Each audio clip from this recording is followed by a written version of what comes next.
Welcome मेरे friends. आज हम लोग पढ़ेंगे जो इम्पोर्टेंट त्रिकोणमिति के जितने भी इम्पोर्टेंट सूत्र हैं, हम एक ही वीडियो में उस सारे सूत्र के बारे में हम लोग अध्ययन करेंगे। क्योंकि कमेंट में कई दिन से कुछ लड़के कमेंट कर रहे थे कि त्रिकोणमिति का जितना भी फार्मूला है सर उसको एक वीडियो उस पर एक बना करके सेंड कीजिए। तो आज हम लोग चर्चा करेंगे त्रिकोणमिति, और त्रिकोणमिति में जीरो से लेकर के हीरो तक, अर्थात शुरू से लेकर के अंत तक जितने भी फार्मूले, जो जनरल फार्मूले हैं उसके बारे में हम लोग चर्चा करेंगे त्रिकोणमिति से रिलेटेड। तो आज हम लोग शुरू कर रहे हैं पहले वृत्तीय माप, वृत्तीय माप तथा त्रिकोणमिति अनुपात। वृत्तीय माप तथा त्रिकोणमिति अनुपात, जिसको इंग्लिश में करेंगे circular measures and trigonometry radius. Circular measures and trigonometry radius के बारे में बात करेंगे। तो शुरू कर रहे हैं, पहले चतुर्थांश पे हम लोग डिस्कस करेंगे। चतुर्थांश जिसको हम क्यूड्रेंट्स कहते हैं, चतुर्थांश जिसको हम क्यूड्रेंट्स कहते हैं, इसी में इसका बहुत महत्वपूर्ण रोल है त्रिकोणमिति में। तो प्रथम चतुर्थांश क्या होता है? तो चतुर्थांश आप पढ़े होंगे निर्देशांक ज्यामिति, तो उसके बारे में उस पर ज़्यादा अच्छे से चर्चा किया गया होगा। इस पर जनरल समझ लीजिए। ये प्रथम चतुर्थांश है, इसको वाई अक्ष कहते हैं, इसको एक्स अक्ष कहते हैं। ये वाई अक्ष है, इसको एक्स अक्ष कहते हैं। इसको चार भागों में डिवाइड करेंगे तो ये प्रथम चतुर्थांश हो जाएगा, ये द्वितीय चतुर्थांश होगा, ये तृतीय चतुर्थांश होगा, ये चतुर्थ चतुर्थांश होगा। तो प्रथम चतुर्थांश में जो कोण होते हैं 0 से 90 अंश तक के जितने भी कोण आएंगे, यहाँ पे देखिएगा, यहाँ पे 0 से 90 अंश तक के कोण जो है वो प्रथम चतुर्थांश के अंतर्गत आएंगे। किसके अंतर्गत आएंगे? प्रथम चतुर्थांश के अंतर्गत आएंगे। यहीं पे हम बात करेंगे 90 से 180 अंश, तो ये द्वितीय चतुर्थांश के अंतर्गत आएंगे। इस वाले पार्ट के अंतर्गत आएंगे जो द्वितीय चतुर्थांश है, इसके अंतर्गत आएंगे 90 से 180 अंश के जितने भी कोण रहेंगे। तृतीय चतुर्थांश के अंतर्गत 180 से 270, अर्थात ये वाला जो पार्ट है ये तृतीय चतुर्थांश के अंतर्गत, यहाँ ये एक्स डैश वाई डैश के बीच जो भी कोण आएंगे वह तृतीय चतुर्थांश के अंतर्गत आएंगे। उसके बाद यही 270 से 360 अंश की बात करेंगे तो वह चतुर्थ चतुर्थांश में आएंगे। किसमें आएंगे? चतुर्थ चतुर्थांश में आएंगे।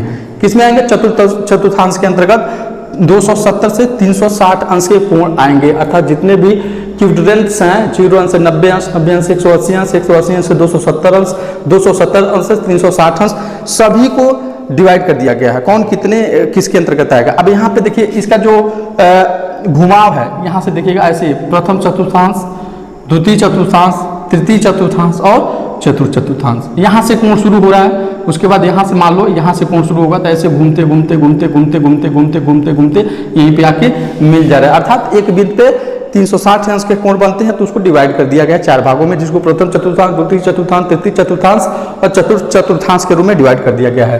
तो अब इस पे हम चर्चा करेंगे और अच्छे से आगे चल करके। अब यहाँ पे देखिए एक षष्ठी पद्धति क्या होता है। षष्ठी पद्धति क्या होता है? जब हम कोणों का मान हम अंश में, मिनट में, सेकंड में ज्ञात करेंगे, जब कोण का मान अंश में, मिनट में, सेकंड में ज्ञात करेंगे तो वह षष्ठी पद्धति के अंतर्गत आएगा। अब जैसे यहाँ पे देख लीजिएगा, एक समकोण बराबर होता है 90 अंश। एक समकोण बराबर कितना होता है? 90 अंश। अब यहाँ 90 अंश को ऐसे लिखा जाता है, ठीक। एक समकोण बराबर होता है 90 अंश, 90 अंश को ऐसे लिखा जाता है। अब एक अंश बराबर 60 मिनट होता है, और 60 मिनट को ऐसे लिखा जाता है। 60 पे ऊपर एक काम है, यहाँ पे देखिएगा एक सिंगल बनाया गया है।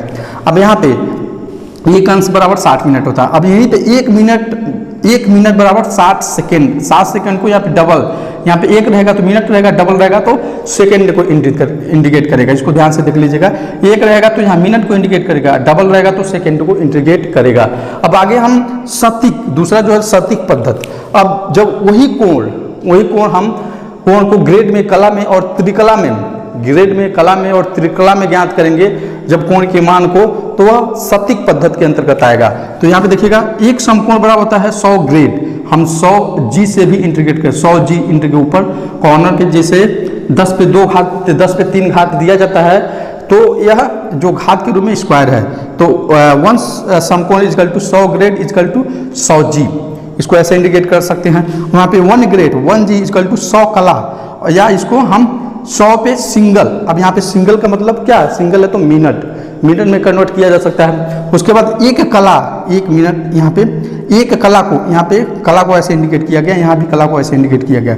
एक कला को हम 100 विकला कह सकते हैं, 100 विकला को ऐसे इंडिकेट किया गया। और यह सेकेंड को भी इंडिकेट करता है। अर्थात जब कोण का मान यहाँ पे ग्रेड, कला और विकला में ज्ञात करेंगे तब इसके वो किस पद्धति के अंतर्गत आएगा, सटीक पद्धति के अंतर्गत आएगा। और जब हम अंश, मिनट और सेकंड के अंतर्गत ज्ञात करेंगे तो वह खष्टिक पद्धति के अंतर्गत आएगा। उसके बाद होता है वृत्तीय पद्धति। वृत्तीय पद्धति मतलब कोण, चाप वगैरह लगा करके चाप के माध्यम से जो कोण वगैरह ज्ञात किया जाता है चाप, तो वह वृत्तीय पद्धति के अंतर्गत आएगा। अब यहाँ जैसे कोण कैसे ज्ञात करते हैं, चाप बट्टे त्रिज्या। जब हम चाप बट्टे त्रिज्या ज्ञात करते हैं तो हमारा कोण रेडियन में ज्ञात होता है। किस में ज्ञात होता है, रेडियन में। जब कोण, जैसे जो कोण क्या होता है, कोण बराबर चाप बट्टे त्रिज्या, तब यह रेडियन में ज्ञात होता है। अब यह रेडियन और अंश में हम संबंध ज्ञात कर ले रहे हैं। रेडियन और अंश में संबंध क्या होता है, तो यहाँ पे 180 अंश बराबर पाई रेडियन होता है। और यहाँ पे पाई पे c घात इजकल टू या 1 पे c घात इजकल टू 57 अंश 17 मिनट 45 सेकेंड होता है। 57 अंश 17 मिनट 45 सेकेंड होता है। यहाँ पे देखिएगा डबल है, यहाँ पे 1 और सेकेंड के अंतर्गत ज्ञात करेंगे तो आप यहीं पे 1c इजकल टू 180 बट्टे पाई, 180 बट्टे पाई अंश या 1c इजकल टू पाई बट्टे 180 रेडियन होता है। अब इसके रेडियन और अंश के संबंध में दो इंपॉर्टेंट कथन भी है, यहाँ पे देख लीजिएगा। यहाँ पे लिखा गया है, अंश को रेडियन में परिवर्तित करने के लिए हम पाई बट्टे 180 से गुणा करते हैं।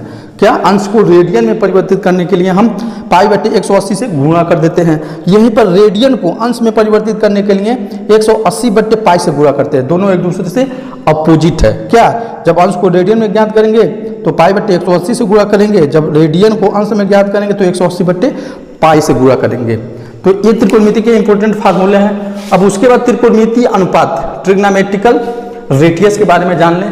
त्रिकोणमिति अनुपात, ट्रिग्नोमेट्रिकल रेडियस, तो यहाँ पे देखिएगा। अब यहाँ पे एक बहुत इंपॉर्टेंट है, इसको जो भी आप हाइट और डिस्टेंस पढ़ेंगे आगे चल के बताया गया है, तो उसमें बहुत बड़ा ये महत्वपूर्ण रोल अदा करता है। यहाँ पे त्रिकोणमिति अनुपात, ट्रिग्नोमेट्रिकल रेडियस की बात करेंगे। यहाँ पे जो दिखाई दे रहा है 3rd नंबर का, अब यहाँ पे थीटा अर्थात जिस कोण को मानेंगे, थीटा, पाई, फाई कुछ भी मान सकते हैं, तो कोण के सामने की भुजा हमेशा लंब होती है। कोण के सामने की भुजा हमेशा लंब होती है। यहाँ पे चित्र में दिखा गया। मान लीजिए इस कोण को मान रहे हैं तो इसके सामने की भुजा क्या हो जाएगी, BC क्या हो जाएगी, लंब हो जाएगी। अब यहीं पे एक और है कि 90 अंश समकोण के सामने भुजा कर्ण होती है, अर्थात इसको कोण ABC अर्थात इस वाले कोण को, यहाँ पे आप दिख रहे हैं, इस वाले कोण के सामने भुजा हमेशा क्या होती है, कर्ण होती है। यानी समकोण के सामने भुजा हमेशा क्या होती है, कर्ण होती है।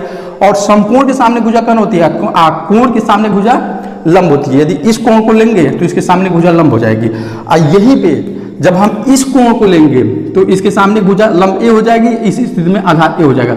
जब इस कोण को लेंगे तब, ठीक, कोण ACB को लेंगे तो ए लंब हो जाएगा और ए आधार हो जाएगा। जब इस कोण को लेंगे, कोण CAB को, तो सामने वाली भुजा लंब हो जाएगी और ए आधार हो जाएगा।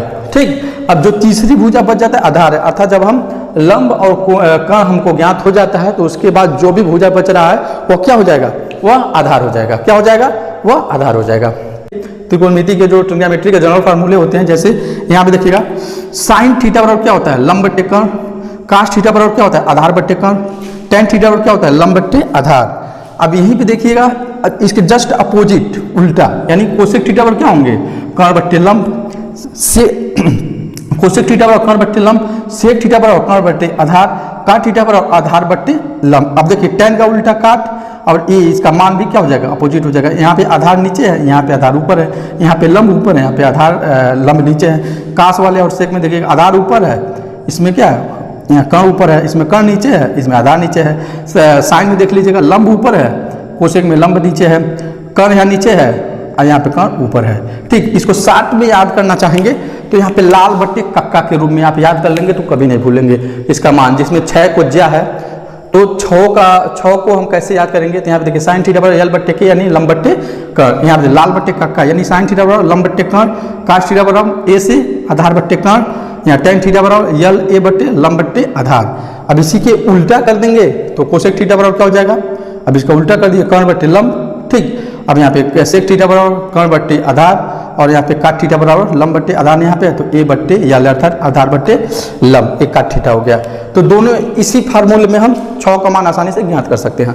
अब 4th नंबर का जो है त्रिकोणमिति अनुपातों में व्युत्क्रम संबंध क्या होता है। जो त्रिकोणमितीय अनुपात है उसमें व्युत्क्रम संबंध क्या होता है। तो व्युत्क्रम संबंध आप आगे देख लीजिएगा, व्युत्क्रम संबंध क्या होता है। अब देखिए यहाँ पे जो है साइन थीटा को हम 1/, कोसेक थीटा लिख सकते हैं, या कोसेक थीटा बराबर 1/, साइन थीटा होता है, यही व्युत्क्रम होता है। साइन का व्युत्क्रम 1/, कोसेक, या कोसेक का व्युत्क्रम 1/, साइन हो जाएगा, या कास थीटा का व्युत्क्रम 1/, सेक थीटा हो जाएगा, और सेक थीटा का व्युत्क्रम 1/, कास थीटा हो जाएगा। यहीं पे टेन थीटा का व्युत्क्रम 1/, काट थीटा हो जाएगा, या कॉट थीटा का व्युत्क्रम 1/, टेन थीटा हो जाएगा। यही कह रहा है त्रिकोणमितीय अनुपातों में व्युत्क्रम संबंध, जो 4th नंबर का है, यही कह रहा है त्रिकोणमितीय अनुपातों में व्युत्क्रम संबंध। आई बहुत इंपॉर्टेंट है त्रिकोणमिति, जो जब भी आप अध्ययन करेंगे, जब भी पढ़ेंगे, जब ये नहीं आपको मालूम रहेगा तो समझिए बहुत मुश्किल आपके सामने आने वाला है। तो इसको आप कंठस्थ कर लीजिए, रट लीजिए, याद कर लीजिए। ठीक, अब आप 5वां देखिएगा। 5वां, त्रिकोणमितीय अनुपातों में वर्गांतर संबंध क्या होता है। 5वां है त्रिकोणमितीय अनुपातों में वर्गांतर संबंध क्या होता है। अब संबंध देख लीजिएगा, sine square theta plus cos square theta बराबर 1 होता है। अब यहाँ पे देखिएगा, यहाँ पे फर्स्ट है साइन स्क्वायर थीटा बराबर कास स्क्वायर थीटा बराबर 1 होता है। अब 1 से कई फार्मूले बन सकते हैं। अब देखिए, अब इसको साइन स्क्वायर थीटा, हम कास को पक्षांतर कर दे रहे हैं, तो साइन स्क्वायर थीटा बराबर 1 माइनस कास स्क्वायर थीटा, क्योंकि जब कास इधर जाएगा तो माइनस में हो जाएगा, तो साइन स्क्वायर थीटा बराबर 1 माइनस कास स्क्वायर थीटा। अब यहाँ पे देखिए हम कास को यहाँ छोड़ दे रहे हैं, साइन को उधर कर रहे हैं, तो कास स्क्वायर थीटा बराबर 1 माइनस साइन स्क्वायर थीटा, अर्थात एक आप याद कर लेंगे, sine square theta plus cos square theta बराबर 1। अब इससे 2 फार्मूला और बन जाएगा। या इसलिए आपको देखना पड़ेगा, क्योंकि सवाल आपको इतना आसान या सीधा नहीं देगा, उसमें घुमा के देगा। तो आपको जो भी सूत्र है दाएं बाएं करके आप देखेंगे कि वो क्या हो रहा है, उसका मान कैसे है, किस तरह हो रहा है, ताकि आप अच्छे से याद कर सकें। ठीक, यहीं पे हम बात करेंगे। अगला जो है काट वाले में तो होता है 1 प्लस काट स्क्वायर थीटा बराबर कोसेक स्क्वायर थीटा। यहाँ पे देखिएगा फर्स्ट 1 प्लस काट स्क्वायर थीटा बराबर क्या होता है, कोसेक स्क्वायर थीटा। 1 प्लस काट स्क्वायर थीटा बराबर होता है कोसेक स्क्वायर थीटा। ये कोसेक स्क्वायर थीटा बराबर क्या हो जाएगा। अब यहाँ पे देखिए, अब यहाँ पे क्या करेंगे, कोसेक को इधर पक्षांतर कर दे रहे हैं। ठीक, या कास्ट को हम उधर पक्षांतर करेंगे तो हो जाएगा कोसेक स्क्वायर थीटा माइनस काट स्क्वायर थीटा बराबर 1। अब 1 को इधर छोड़ दे रहे हैं, काट को उधर लेकर चले जा रहे हैं। ठीक, तो हो जाएगा कोसेक स्क्वायर थीटा माइनस काट स्क्वायर थीटा बराबर 1। ठीक, अब तीसरा देखिएगा, अब हम काट को इधर छोड़ दे रहे हैं, इधर ही यहाँ पे, अब 1 को उधर ले जा रहे हैं, तो काट स्क्वायर थीटा बराबर हो जाएगा कोसेक स्क्वायर थीटा माइनस 1। काट स्क्वायर थीटा बराबर हो जाएगा कोसेक स्क्वायर थीटा माइनस 1, अर्थात एक फार्मूले से हम क्या ये तीनों आसानी से ज्ञात कर ले रहे हैं। ठीक, 3 फार्मूला आपको तैयार हो जा रहा है। अब इसमें देखिएगा 4th में, अब जो 5वां है 1 प्लस tan स्क्वायर थीटा, ये भी बहुत इंपॉर्टेंट है। ये 5वां 1 प्लस tan स्क्वायर थीटा बराबर होता है sec square theta. 1 plus tan square theta बराबर होता है सेक स्क्वायर थीटा। अब देखिए सेक को हम इधर पक्षांतर कर दे रहे हैं, या tan को उधर लेके चले जा रहे हैं, तो sec square theta minus tan square theta बराबर 1 होता है। Sec square theta minus tan square theta बराबर 1 होता है। अब देखिएगा हम tan को सिंगल यहाँ पे छोड़ दे रहे हैं, अब 1 को उधर लेके जा रहे हैं, तो tan स्क्वायर थीटा बराबर हो जाएगा sec square theta minus 1। tan square बराबर होता है tan स्क्वायर थीटा बराबर सेक स्क्वायर थीटा माइनस 1। तो ये फार्मूला इंपॉर्टेंट फार्मूला है तीनों, इसको भी आप कंठस्थ कर लीजिए, याद कर लीजिए, नोट कर लीजिए। और अभी रुकिए मत, अभी बहुत सारे फार्मूले आगे आपको बताने हम जा रहे हैं। बहुत सारे ऐसे फार्मूले हैं, आप इस सिर्फ एक वीडियो आप देखेंगे, त्रिकोणमिति के जितने भी फार्मूले हैं, किसी भी प्रकार के सवाल हैं, उसको आप आसानी से सॉल्व कर लेंगे। जितने भी एग्जाम में, कॉम्पिटिटिव एग्जाम में भी ये फार्मूले हमेशा पूछे जाते हैं, और इससे रिलेटेड तो हमेशा सवाल वगैरह दे दिया जाता है बहुत कम मार्क का। तो बोर्ड के एग्जाम के लिए, 9th के लिए, 10th के लिए, 12th के लिए भी जितने भी फार्मूले हैं आपके लिए बहुत इंपॉर्टेंट है।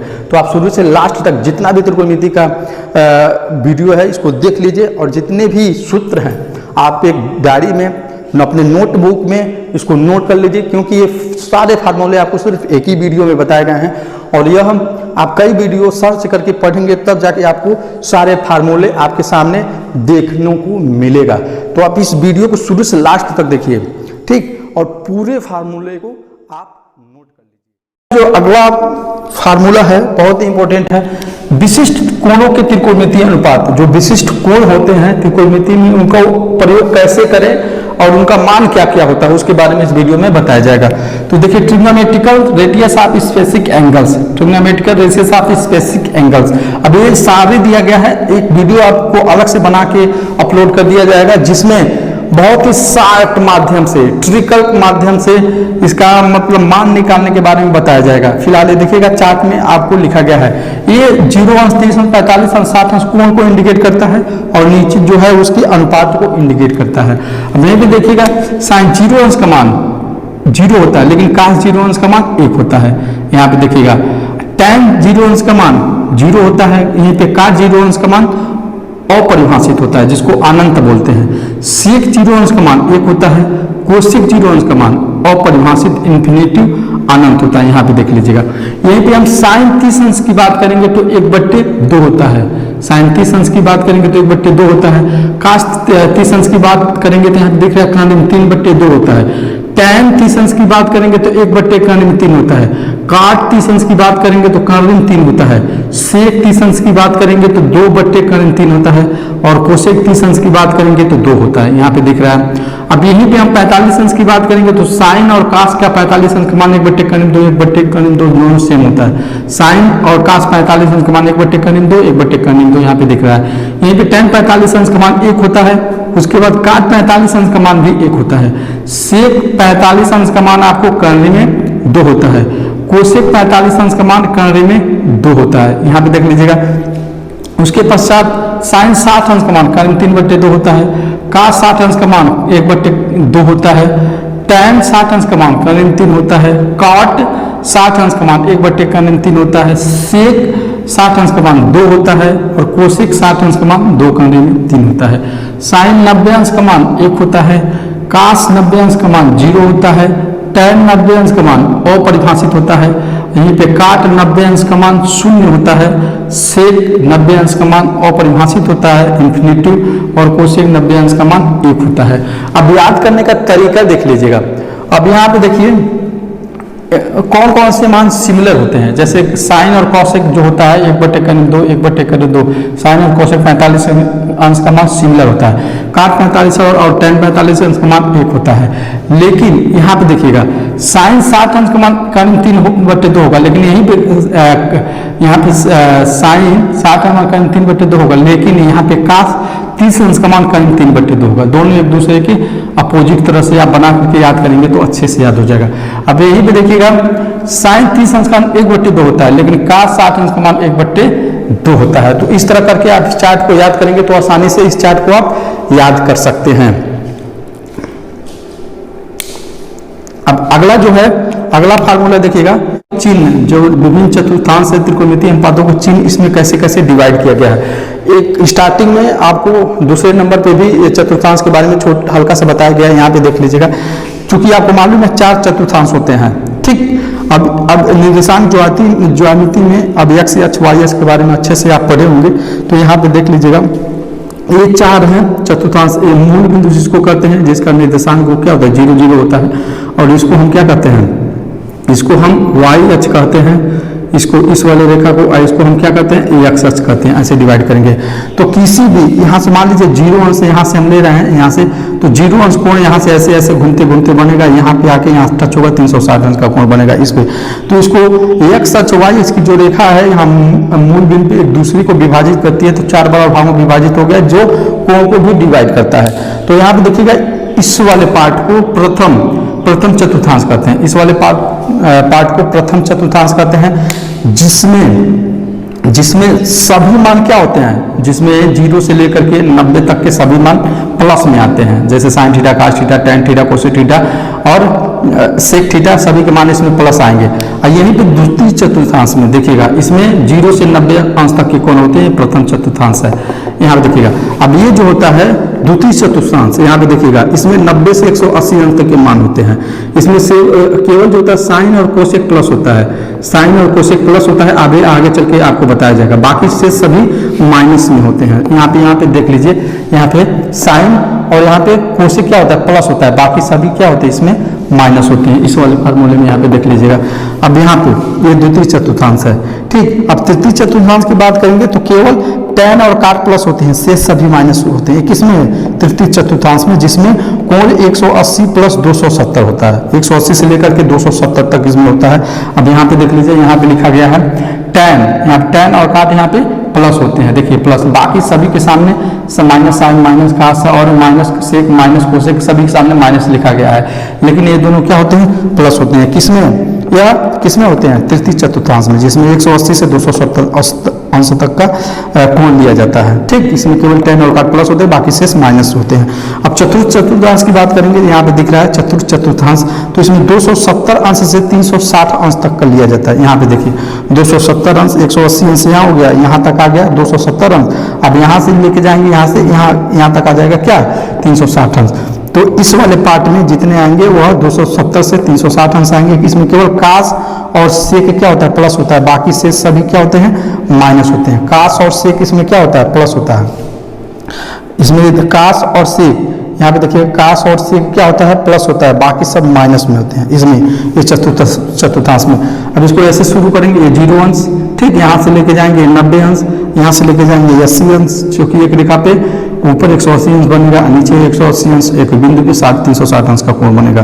तो 180 अंश यहाँ पे आएंगे, 270 अंश यहाँ पे आएंगे, 360 अंश, अर्थात यहाँ से ऐसे ऐसे ऐसे ऐसे घूमते हुए यहाँ पे आ रहा है, जिसको 4 चतुर्थांश में बांटा गया, प्रथम द्वितीय तृतीय चतुर्थ में, जिसके कोण को भी डिवाइड कर दिया गया। इसके मान में कौन प्लस होगा कौन माइनस होगा, इसके बारे में भी इसमें बता दिया गया है। अगला जो होता है 8वां, ऋणात्मक कोणों में यहाँ पे त्रिकोणमितीय अनुपात, जो ऋणात्मक मान आते हैं, जैसे मान लीजिए ये आपको फार्मूले के माध्यम से समझाया जाता है, माइनस साइन थीटा बराबर माइनस साइन थीटा होगा।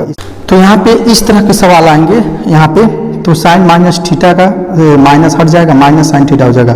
कास और सेक का प्लस होता है, कास माइनस थीटा का हो जाएगा cos theta, tan minus theta का हो जाएगा माइनस टेन थीटा। यहाँ पे कोसेक माइनस थीटा का minus cosec theta, sec minus theta का सेक थीटा और काट माइनस थीटा का माइनस काट थीटा। एक बार और इसको समझ लीजिएगा, इसका कहने का मतलब ये है, ये वहाँ पे उपयोग करेंगे। जैसे मान लीजिए कोण जो दिया हुआ है, दोबारा बता रहे हैं, जैसे मान लीजिए कोण दिया हुआ क्या है, साइन ऐसे दे दिया, एक बार और देख लीजिएगा। जैसे मान लीजिए साइन दे दिया, साइन 50 अंश माइनस कितना हो जाएगा, 80 अंश, ठीक। तो ये क्या हो जाएगा, इसमें से 50 में से 80 में से 50 घटेगा तो क्या हो जाएगा, साइन माइनस 30 अंश। अब सूत्र लगेगा साइन माइनस थीटा का, साइन माइनस थीटा का क्या हो जाएगा, बराबर माइनस साइन 30 अंश। अब 30 अंश का मान कितना होगा, अब यहाँ पे साइन 30 अंश का मान कितना होगा, यहाँ पे देख लीजिएगा, साइन 30 अंश का मान 1/2, तो यहाँ पे 1/2 तो बराबर कितना हो गया, माइनस 1/2। तो यही हमारा क्या हो गया, आंसर हो गया। इस तरह इसी प्रकार टेन ले सकते हैं, काट ले सकते हैं। तो जब सिर्फ कास और सेक प्लस में होगा, कोण जब उसका माइनस में आएगा, ठीक, तो ये प्लस में हो जाएगा, बाकी सभी क्या हो जाएंगे, माइनस में होंगे, और माइनस कोण से हट करके उसके पहले आ जाएगा, जैसे यहाँ पे एग्जाम्पल के माध्यम से आपको समझाया गया है। अगले फार्मूले की तरफ चलेंगे हम, जो 9 नंबर पे है, 360 अंश से छोटे या बड़े कोणों की त्रिकोणमिति मान हम कैसे ज्ञात करेंगे। जैसे साइन 1100 आ जाएगा या tan 1150 आ जाएगा, मतलब इस प्रकार के मान आ जाएंगे, तो उसको कैसे हम सॉल्व करेंगे, कैसे डिवाइड करके। तो यहाँ पे देखिए एग्जाम्पल के माध्यम से आपको समझाया गया है। यहाँ पे साइन, यहाँ पे क्या है, साइन 1130 अंश है, तो इसको ऐसे कर लेंगे, गुणज के रूप में कर लेंगे, गुणज के रूप में बना करके इसको सॉल्व कर लेंगे। तो साइन 3 गुणे 360 अंश प्लस 50 अंश बराबर कितना हो जाएगा, साइन 50 अंश। इस सूत्र क्या लग जाएगा, इस पे एक साइन 180 प्लस थीटा का क्या होता है, साइन, यहाँ पे देख लीजिएगा, यहाँ पे साइन 1130 प्लस साइन 3 गुणे 360 प्लस 50 बराबर साइन, यहाँ पे क्या हो गया, 50 अंश हो गया। या tan 30 अंश का क्या हो जाएगा, tan 30 अंश, tan 310 अंश का बराबर क्या हो जाएगा, tan 360 अंश माइनस 50 अंश बराबर tan माइनस कितना हो जाएगा, 50 अंश बराबर। अब यहाँ पे सूत्र ए वाला काम करेगा, tan माइनस थीटा बराबर माइनस tan थीटा, तो यहाँ पे कितना हो जाएगा, माइनस tan 50 अंश। अब tan 50 अंश का मान निकाल के यहाँ पे रख देंगे, तो इस तरह ये फार्मूले के माध्यम से आ जाएगा। तो मतलब जो भी मान दिया रहेगा उसको तोड़ देंगे, ठीक। जैसे मान लीजिए यहाँ पे 120 दे दिया जाएगा, तो इसको क्या कर सकते हैं, 120 अंश को साइन 120 अंश दिया है, तो साइन 90 अंश प्लस 30 अंश ऐसे भी कर सकते हैं, या साइन 150 अंश माइनस 30 अंश ऐसे भी कर सकते हैं, करके ज्ञात कर सकते हैं। लेकिन जिसका मान हमको मालूम हो, जैसे साइन 60 अंश, साइन 30 अंश, साइन 45 अंश, साइन 90 अंश या 0 अंश, मतलब ऐसे मान में उसको रख के तोड़ा जाता है कि जिसका सारणी के माध्यम से मान आसानी से हमको प्राप्त हो जाए, उस तरह मान करके हम सॉल्व करते हैं, तो हमको कोई दिक्कत नहीं होता है उसको, उस सवाल को सॉल्व करने में। अब यहाँ पे देखिए 10वें नंबर पे कास 90 माइनस थीटा तथा यहाँ पे देखिए 10वें नंबर पे कोण 90 माइनस थीटा तथा 90 प्लस थीटा के त्रिकोणमितीय अनुपात क्या होते हैं। यहाँ पे देखिएगा कोण 90 माइनस थीटा तथा 90 प्लस थीटा के त्रिकोणमितीय अनुपात क्या होते हैं। ये बहुत इंपॉर्टेंट है, इसको देख लीजिएगा।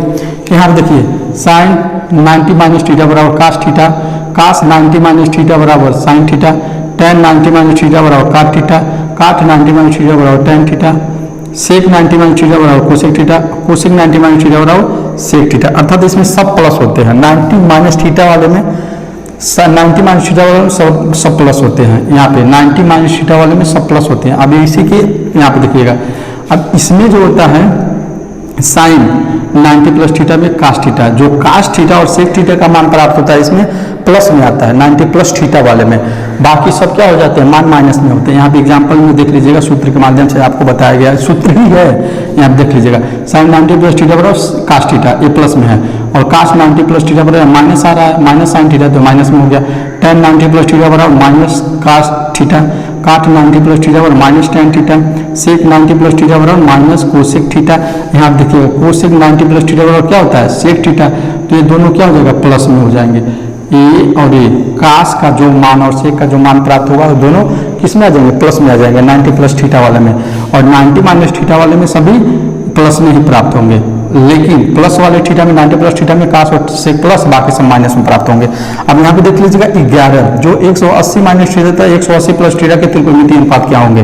कोण 180 माइनस थीटा, यहाँ पे दिख रहा है कोण 180 माइनस थीटा तथा 180 प्लस थीटा के त्रिकोणमितीय अनुपात क्या होंगे। अब यहाँ पे देख लीजिएगा, इसके बारे में पीछे बताएंगे तो इसमें दो प्लस होता है, साइन और कोसेक इसमें प्लस होता है।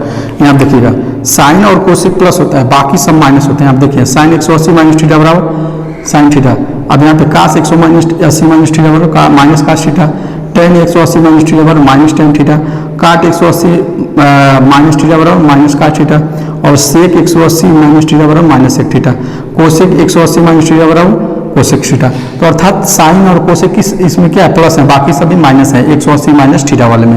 अब यहाँ पे बात करेंगे 180 प्लस थीटा, तो 180 प्लस थीटा में टैन और कॉट प्लस होते हैं। यहाँ पे ये देखिएगा, ये दोनों जो होते हैं टैन और काट किस में होते हैं, प्लस में होते हैं। यहाँ पे देखिए टैन 180 प्लस थीटा बराबर टैन थीटा, और काट 180 प्लस थीटा बराबर काट थीटा, बाकी सब माइनस में होते हैं। देख लीजिए साइन 180 प्लस थीटा बराबर minus sine theta, cos 180 plus theta बराबर minus cos theta, tan 180 plus theta बराबर tan theta, cot 180 plus theta बराबर cot theta, sec 180 plus theta बराबर माइनस सेक थीटा, और यहाँ पे कोसेक 180 प्लस थीटा बराबर minus cosec theta.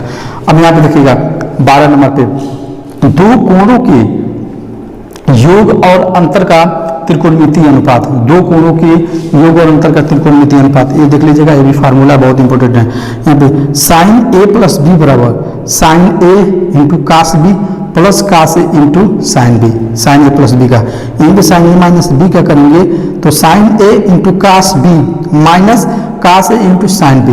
अब देखिए साइन ए प्लस बी और साइन ए माइनस बी में कोई अंतर नहीं, यहाँ पे प्लस माइनस का अंतर है, प्लस वाले में प्लस होगा, यहाँ पे साइन ए माइनस बी वाले में यहाँ पे माइनस होगा। बस इतना ही अंतर करके आपको याद करना है, साइन ए प्लस बी में यहाँ प्लस होगा और साइन ए माइनस बी में यहाँ माइनस होगा, बाकी दोनों का मान एक ही है। अब यहाँ पे देखिए cos A plus B, cos A plus B बराबर होता है cos A into cos B minus sine A into sine B, cos A plus B का cos A into cos B पहले इधर माइनस साइन इंटू साइन, बहुत easy है, याद कर सकते हैं। ये देखिए कास ए माइनस बी का cos A into cos B plus sine into sine B.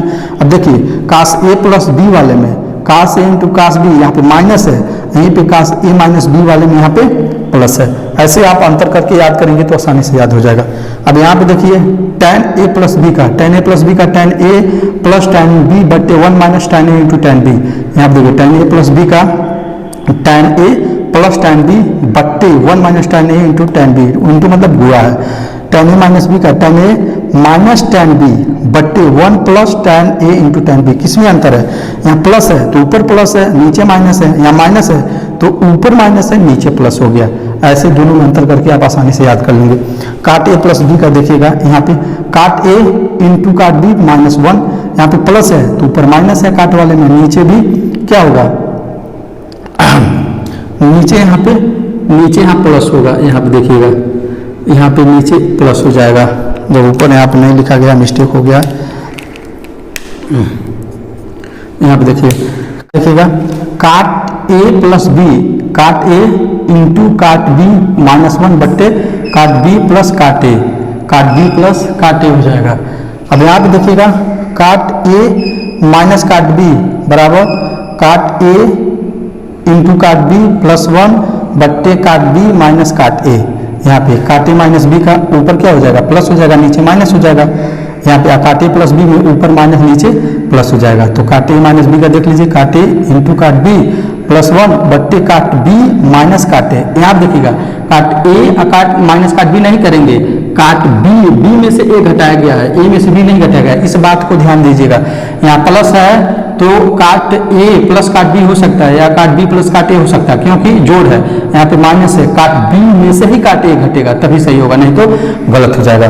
तो आगे भी बहुत सारा फार्मूला है, हम लोग आगे चल रहे हैं, इससे संबंधित जितने भी फार्मूले हैं उसके बारे में पढ़ रहे हैं। तो अगला जो फार्मूला है हम लोग का, यहाँ पे देखिएगा जो अपवर्त कोणों से संबंधित सूत्र, यहाँ पे साइन पी बराबर होगा 2 sin a into cos A, cos two A बराबर होगा cos square A minus sine square ए।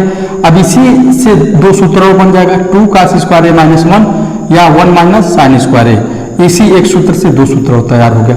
यहीं पे tan 2a की बात करेंगे तो 2 tan a बट्टे 1 माइनस tan स्क्वायर ए हो जाएगा। tan 2a बराबर 2 tan a बट्टे 1 minus tan square A. Sine 3a की बात करेंगे तो 3 sin a minus 4 sin qa, sine 3a बराबर 3 sin a minus 4 sin qa हो जाएगा। कास 3a की बात करेंगे यहाँ पे तो 4 कास qa minus 3 cos A. Cos 3a की बात करेंगे तो 4 कास qa माइनस 3 कास ए। tan 3a की बात करेंगे तो 3 tan a minus tan qa बट्टे 1 माइनस 3 tan स्क्वायर ए। tan 3a की बात करेंगे तो 3 tan a minus tan qa बट्टे 1 माइनस 3 tan स्क्वायर ए। अब देखिएगा sin 2a cos 2a तथा tan 2a के सूत्रों का प्रयोग करने पर कोणों का मान क्या हो जाता है, आधा हो जाता है। मतलब sin 2a cos 2a tan 2a के सूत्रों का प्रयोग करने पर कोणों का मान क्या हो जाता है, आधा हो जाता है। यहीं पे हम sin 3a cos 3a तथा tan 3a के सूत्रों का प्रयोग करने पर उसको कोण का मान क्या हो जाता है, तिहाई हो जाता है, 1/3 हो जाता है, अर्थात 1/3 हो जाता है। ठीक, अपवर्त कोणों से संबंधित सूत्र क्या होता है, पहले अपवर्त कोणों से संबंधित सूत्र क्या होता है उसके बारे में हम लोग जान लेते हैं। तो देखिए यदि sin 2a cos 2a तथा tan 2a के सूत्रों में एक के स्थान पर यदि a/2 रखने पर जो सूत्र प्राप्त होता है वही क्या हो जाएगा, अपवर्त कोणों से संबंधित सूत्र होता है। अर्थात एक बार सुन लीजिएगा, sin 2a cos 2a तथा tan 2a के सूत्रों में एक के स्थान पर a/2 रखने पर जो सूत्र प्राप्त होता है वह अपवर्त कोणों से संबंधित सूत्र कहलाता है। अब यहीं पे देख लीजिएगा ऊपर का ही जितना सूत्र है उसके स्थान पे a/2 रखेंगे तो ये सूत्र प्राप्त होगा, ये दोनों a और a इसी के अनुसार ये सूत्र है। ठीक है ना। यहाँ पे और देख लीजिएगा, ऊपर जब हम बता रहे थे तो इसके बारे में नहीं बता पाए हैं, तो sin 2a हो जाएगा 2 tan a बट्टे 1 प्लस tan स्क्वायर ए। यहीं पे cos 2a की बात करेंगे तो 1 माइनस tan स्क्वायर ए बट्टे 1 प्लस tan स्क्वायर ए, और cos 2a बराबर हो जाएगा cot स्क्वायर ए -1 बट्टे 2 cot a -1 हो जाएगा। इसको भी ध्यान से देख लीजिएगा, अर्थात cot 2a बराबर 2 cos स्क्वायर ए -1 बट्टे 2 cot a -1 हो जाएगा। ठीक, इसको तो बताया गया है tan 3 बराबर 3 tan a minus tan qa बट्टे 1 माइनस 3 tan स्क्वायर है। अब यहाँ पे देख लीजिएगा a/2 रखने पर तो क्या हो जाएगा, sin a बराबर क्या हो जाएगा, sin a बराबर हो जाएगा 2 sin a/2 into cos a/2, cos a बराबर हो जाएगा cos square a/2 minus sin square a/2। अब इसी के अनुसार ये सूत्र हो जाएगा 2 cos स्क्वायर a/2 -1 या 1 माइनस 2 sin स्क्वायर a/2, या tan a बराबर हो जाएगा 2 tan a/2 बट्टे 1 माइनस tan स्क्वायर a/2। ठीक, यहाँ पे sin a बराबर हो जाएगा 2 tan a/2 बट्टे 1 प्लस tan स्क्वायर a/2। अब cos a बराबर हो जाएगा 1 माइनस tan स्क्वायर a/2 बट्टे 1 प्लस tan स्क्वायर a/2। अब cot a बराबर हो जाएगा cot स्क्वायर a/2 -1 बट्टे 2 cot a/2। इसको भी देख लीजिएगा। अब ये देख लीजिएगा sin 36 अंश और cos 36 अंश, sin 18 अंश और cos 36 अंश का मान, दोनों में क्या अंतर, प्लस माइनस का अंतर है, देख लीजिएगा। यहाँ पे sin 18 अंश का मान कहीं 5 माइनस 1/4 होता है और cos 36 अंश का मान कहीं 5 प्लस 1/4 होता है। दोनों में डिफरेंट करके आप आसानी से याद कर सकते हैं। अगले सूत्र की बात करेंगे 15 नंबर का, कोणों के ज्या तथा कोज्या के गुणनफल के रूप में जो सूत्र प्राप्त होगा, जैसे product of the sine and cosine of angles, product of sine and cosine of angles. अब गुणनफल को योग तथा अंतर में परिवर्तित करना। अब उनके गुणनफल जो होता है उसको योग तथा अंतर, अर्थात यहाँ पे माइनस यहाँ पे प्लस, अर्थात योग है और अंतर में जो सूत्र बनेगा कोज्या का, ज्या या कोज्या का उससे संबंधित सूत्र है। तो यहाँ पे हो जाएगा 2 sin a into cos B, 2 sine A into cos B बराबर sine A plus B plus sine A minus B हो जाएगा। यहीं पे 2 cos A into sine B बराबर हो जाएगा sine A plus B minus sine A minus B हो जाएगा। 2 cos A into cos B बराबर हो जाएगा कास A plus B plus cos A minus B हो जाएगा। अब यहीं पे 2 sine A into sine B बराबर हो जाएगा कास ए minus B minus cos A plus B हो जाएगा। ठीक, अब यहाँ पे याद करने का तरीका आप देख लीजिएगा। यहाँ पे sine A into sine B है, यहाँ पे कास ए इंटू कास बी है, तो प्लस माइनस में अंतर करके आप आसानी से याद कर सकते हैं। दूसरा इसमें क्या देखिएगा, योग तथा अंतर को गुणनफल में परिवर्तित करने से संबंधित जो सूत्र बनेगा उन्हें सीधी का सूत्र कहते हैं इसको। अब sine C plus sine D बराबर होता है 2 sine C plus D by 2 into cos C minus D by 2। अब sine C minus sine D बराबर होगा 2 cos C plus D by 2 into sine C minus D by 2। Cos C plus का D बराबर होगा 2 cos C plus D by 2 into cos C minus D by 2।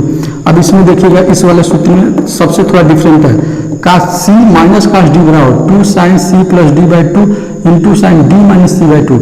ऊपर सभी में सी में से डी घटाया गया, लेकिन इस वाले सूत्र में का सी माइनस का डी वाले में 2 sine C plus by 2 into sine D में से सी को घटाया, अर्थात डी माइनस सी बाई 2 हुआ है। अगला देखिएगा cos C cos D minus cos D minus cos C बराबर 2 sine C plus D by 2 into sine C minus D by 2 हो जाएगा। ये फार्मूला है। बाकी 2 क्वेश्चन है ITI और पॉलिटेक्निक में पूछा गया है, इसका आंसर आप लोग बताइएगा।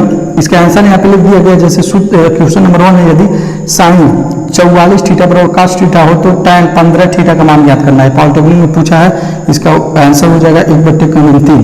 दूसरा क्वेश्चन है साइन 60 अंश प्लस ए प्लस साइन 60 अंश माइनस ए का मान ज्ञात कीजिए। ये ITI पूछा है, इसका आंसर का नंबर 3 का से हो जाएगा। तो ये त्रिकोणमिति से संबंधित इंपोर्टेंट फार्मूला है, सूत्र है, आप इसको कॉपी में नोट कर लीजिए और ताकि आपको कब जब भी थोड़ा भी भूले उसको 1 या 2 बार पढ़ेंगे तो आसानी से याद हो जाएगा। अगला जो हम लोग का सूत्र है हाइट एंड डिस्टेंस से संबंधित सूत्र है, उसको भी हम लोग 1-2 बार पढ़ लेंगे, समझ लेंगे तो आसानी से याद हो जाएगा। उसमें किस प्रकार के सवाल आते हैं उसको भी सॉल्व कर लीजिएगा। आप एक बार एक काम जरूर कीजिएगा, इसको एकदम मेहनत से बनाया गया है, मेहनत किया गया है सारे सूत्र पे, और जितने भी त्रिकोणमिति के जनरल सूत्र होते हैं सभी सूत्र के बारे में इस वीडियो में बताया गया है। तो आप नोट करके अपने कॉपी में नोटबुक में जरूर लिख लीजिएगा, ताकि जब भी इससे संबंधित दिक्कत हो तो 1-2 बार देखेंगे पूरा सूत्र आपको कंठस्थ हो जाएगा, याद हो जाएगा, जिससे सवाल सॉल्व करने में आपको दिक्कत नहीं होगा। तो अगला सूत्र हम लोग का हाइट एंड डिस्टेंस से संबंधित। अगला जो फार्मूला हम लोग बात करेंगे हाइट एंड डिस्टेंस के बारे में। इससे जो बोर्ड का परीक्षा है इसमें से 5 नंबर का जो क्वेश्चन है अनिवार्य रूप से आता है। तो हम लोग हाइट एंड डिस्टेंस की बात करेंगे, इससे छोटे छोटे कंपटीशन में भी प्रश्न आते रहते हैं। तो हाइट एंड डिस्टेंस की बात करेंगे, तो हाइट एंड डिस्टेंस, यहाँ पे हाइट एंड डिस्टेंस की बात करेंगे। अब दृष्टि रेखा क्या होता है? सबसे पहले दृष्टि रेखा जैसे हम देखते हैं, जो दृष्टि रेखा हम जैसे मान लीजिए किसी वस्तु को देख रहे हैं, तो जो वस्तु को देख रहे हैं तो वस्तु से और हमारे नेत्र के बीच की जो भी रेखा बनेगी उसी को हम दृष्टि रेखा कहेंगे। क्या कहेंगे? उसको दृष्टि रेखा कहेंगे। किसी भी वस्तु को, जैसे मान लीजिए ये लिखा गया है, दृष्टि लिखा गया है, तो हम यहाँ से अपने नेत्र से इसको देख रहे हैं, तो इस दृष्टि रेखा से हमारे नेत्र के बीच में जो भी लाइन बनेगी उसी रेखा को दृष्टि रेखा हम कहेंगे। तो उसको समझ लीजिएगा, दृष्टि लाइट ऑफ साइट किसे कहते हैं? जब कोई वस्तु किसी वस्तु को देखता है तो दर्शक की आंख से उस वस्तु को मिलाने वाली सरल रेखा दृष्टि रेखा कहलाती है। क्या है? यह डिफिनेशन के रूप में ये बताया गया है। क्या, एक बार और देख लीजिएगा, दृष्टि रेखा क्या है? जब किसी वस्तु को, जब किसी लड़के को हम देखते हैं तो उस लड़के से हमारे नेत्र की बीच की दूरी, ठीक नेत्र बीच की दूरी नहीं, हमारे नेत्र के बीच के जो रेखा बनती है उसी को हम दृष्टि रेखा कहेंगे। किसी वस्तु और हमारे नेत्र के बीच की दूरी हो सकता है, मतलब किसी चीज को हम देखेंगे तो वही दृष्टि रेखा हो जाएगी। अब सबसे बड़ा इसमें आता है उन्नयन कोण क्या होता है और अवनमन कोण क्या होता है। तो उन्नयन कोण क्या होता है ये समझ लीजिएगा। जब हम किसी वस्तु को फिगर के माध्यम से समझते हैं और अच्छे से समझ में आएगा। देख लीजिए, जैसे मान लीजिए जब किसी वस्तु को कोई दर्शक या कोई व्यक्ति ठीक देखता है, मान लीजिए कोई वस्तु यहाँ से किसी वस्तु को यहाँ देखता है, ठीक, यह 36 तले है, जमीन मान लीजिए 36 तल जहाँ पे हुआ है, तो यहाँ से इस वस्तु को देखेगा, ठीक, तो ये हो जाएगा, जिस वस्तु को देखा इस यहाँ से इसके बीच की दृष्टि रेखा ये हो जाएगा। अब देखिए, अब इस बिंदु से यहाँ से, ठीक। अब मान लीजिए एक लाइनिंग 36 रेखा खींचेंगे, यहाँ तक आएगा और डैश डैश इसको मिला देंगे तो ये क्या बन रहा है, एक त्रिभुज जैसा बन रहा है, समकोण त्रिभुज जैसा बन रहा है। तो इसके अंतराल में यहाँ पे जो कोण बनेगा यहाँ पे वही उन्नयन कोण होगा। अर्थात 36 तल से हम जब किसी वस्तु को देखते हैं ऊपर की ओर, अपने सर को ऊपर की ओर जब किसी वस्तु को देखते हैं तो उस स्थिति में हम हमारे और उस वस्तु के बीच में जो भी कोण बनेगा, ठीक, उसी को उन्नयन कोण कहेंगे। ठीक है ना। तो यहाँ पे हम किसी वस्तु को यहाँ पे देख रहे हैं तो इसके दौरान इसके बीच में ये उन्नयन कोण बन रहा है। ये 36 रेखा है, इसको मिलाएंगे तो ये समकोण त्रिभुज हो जाएगा। यहाँ पे जो कोण बनेगा वही उन्नयन कोण हो जाएगा। ठीक। इसके अपोजिट यदि हम ऊपर से, ठीक, यदि 36 तल है, 36 रेखा ऊपर है, हम यहाँ से किसी वस्तु को नीचे की तरफ देख रहे हैं, अपना सर नीचे कर रहे हैं, नीचे मतलब ऐसे सर झुका रहे हैं उस वस्तु को देखने के लिए। तो ये वस्तु यहाँ पे है तो नीचे सर को झुका रहे हैं, तो यहाँ से लेकर के समथिंग यहाँ पे मान लीजिए एक डैश डैश डैश करके यहाँ पे मिला रहे हैं यहाँ पे। तो इस दौरान यहाँ पे जो कोण बनेगा यहाँ पे क्या हो जाएगा, अवनमन कोण हो जाएगा। क्या हो जाएगा, अवनमन कोण हो जाएगा। आप नीचे से ऊपर की ओर देखेंगे तो उन्नयन कोण और ऊपर से नीचे की ओर देखेंगे तो अवनमन कोण हो जाएगा। और ये हमारा क्या होता है, समकोण हो जाता है। अर्थात छत से जब हम किसी वस्तु को नीचे की तरफ देखेंगे, छत देखते हैं रूप, तो उस समय जो हमारा कोण बनेगा अवनमन कोण बनेगा। और नीचे से हम छत की ओर देखेंगे, यदि छत पे कोई खड़ा है तो उस समय हमारा कोण उन्नयन कोण बनेगा। ये सिंपली भाषा में बताया गया है। यहाँ पे देखिए अवनमन कोण और एंगल ऑफ डिप्रेशन, अवनमन कोण, यहाँ पे एंगल ऑफ इलेवेशन, उन्नयन कोण, इसको उन्नयन कोण को इंग्लिश में एंगल ऑफ इलेवेशन कहते हैं और अवनमन कोण को इंग्लिश में एंगल ऑफ डिप्रेशन कहते हैं। अब यहाँ पे देख लीजिएगा, इसको एक और चित्र के माध्यम से बताया गया है। एक बार तो क्लियर ही समझ लीजिएगा, जब हम छत से किसी वस्तु को देखेंगे नीचे की तरफ या हवाई जहाज से किसी वस्तु को नीचे की तरफ देख रहे हैं तो उस समय हमारा जो कोण बनेगा, क्योंकि हवाई जहाज में हम बैठेंगे तो 36 रेखा हमारा वही बनेगा, 36 तल वही होगा। छत पे हम खड़े हैं तो हमारा 36 तल वही है। ठीक है। मतलब किसी ऊपर हाइट पे हम हैं तो जहां जिस हाइट पे होंगे वही हमारा 36 तल हो जाएगा। ठीक है। वहीं से हम जब नीचे देखेंगे तो हमारा अवनमन कोण बनेगा। और जब नीचे से हम ऊपर किसी वस्तु को देखते हैं, ऊपर आकाश में हवाई जहाज उड़ रहा है तो उसको देख रहे हैं तो हमारा 36 तल नीचे हो जाएगा। हम नीचे से उस वस्तु को देख रहे हैं तो उस स्थिति हमारा कोण क्या हो जाएगा, अवनमन कोण हो जाएगा। सिंपली सी ये है। यहाँ पे देख लीजिए, मान लीजिए कोई यहाँ पे व्यक्ति है, ठीक, यहाँ पे कोई वस्तु है, यहाँ पे देख रहा है तो उस स्थिति में 36 रेखा उसका नीचे हो जाएगा तो यहाँ पे उन्नयन कोण बनेगा। ठीक, उन्नयन कोण। अब यहाँ से वह यदि मान लीजिए पी कोई व्यक्ति है, यहाँ से किसी वस्तु क्यू को देख रहा है तो इस स्थिति में उसका यहाँ पे कोण बनेगा, ये हमारा क्या हो जाएगा, अवनमन कोण हो जाएगा। ठीक, अवनमन कोण हो जाएगा। ठीक है ना। इसके लिए 36 रेखा ये हो जाएगा। अब 36 रेखा ये हो जाएगा। इसको हम चाहेंगे तो डैश डैश डैश डैश करके ये मिला सकते हैं, समकोण त्रिभुज हो जाएगा। क्योंकि त्रिभुज में, त्रिकोणमिति में जो ट्रिग्नोमेट्री होता है तो उसमें जो भी इससे उन्नयन कोण या अवनमन कोण से संबंधित सवाल सॉल्व करते हैं तो उसमें क्या होता है, एक समकोण होगा, एक कोण समकोण होगा, तभी वो सवाल को आसानी से सॉल्व किया जा सकता है। तो इस तरह एक आसान भाषा में उन्नयन तथा अवनमन कोण के बारे में बताया गया है, जिसको उन्नयन कोण को एंगल ऑफ इलेवेशन कहते हैं और अवनमन कोण को एंगल ऑफ डिप्रेशन कहते हैं। यहाँ पे DEPRESSION डिप्रेशन हो गया और उन्नयन कोण का angle of elevation ELEVATION elevation हो गया। ठीक। तो इस प्रकार मेरे दोस्तों इस वीडियो में हम लोगों ने त्रिकोणमिति के जितने भी फार्मूले हैं, जो जनरल फार्मूले हैं, 0 से लेकर के हीरो तक, अर्थात 0 से लेकर लास्ट तक, उसके बारे में एक एक करके सॉल्व किए। आप इस चैनल पर नए हैं तो चैनल को लाइक, सब्सक्राइब, शेयर जरूर कीजिएगा। धन्यवाद।